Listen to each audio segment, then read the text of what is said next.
So what can you learn by living with a seal? Well, I read a book the other day that taught me a whole lot about what it's like to live with a seal. Listen up and I'll tell you more about it.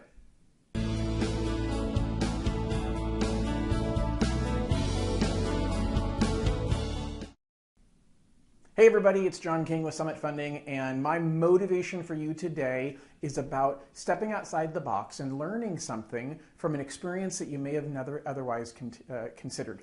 So I just finished reading a book called Living with a Seal. And no, I'm not talking about the seal that balances a ball on their nose. I'm talking about a Navy SEAL. So there is an author, Jesse Itzler, I-T-Z-L-E-R, and he wrote a book called Living with a Seal. And this book is not for the faint of heart.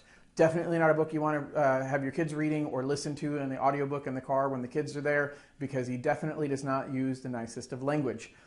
But the message is phenomenal, and it really makes us think about what our limitations are. What are we putting as our limitation to say, man, I can't push beyond that? And this guy, a Navy SEAL, moves in with this corporate executive and lives with them for a month.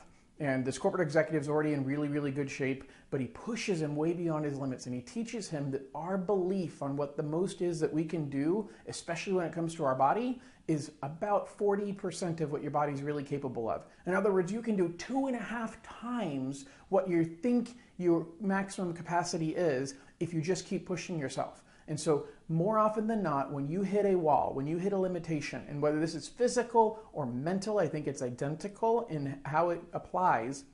When you think you're at that wall, you really are less than halfway there. You have to push through the wall. The wall is in your mind. The wall is your own perception. So my motivation for you today, take a listen to the book, but equal or more importantly is simply take away this message. When you think you've done the most you can do, when you think you've given it your all, you are nowhere near done. Push through, make the decision to continue. You have way more in you than you've given yourself credit for. You can do more than you're doing right now. Keep pushing, get it done. Give me a holler if there's anything I can do for you, and have an absolutely amazing week. Bye-bye.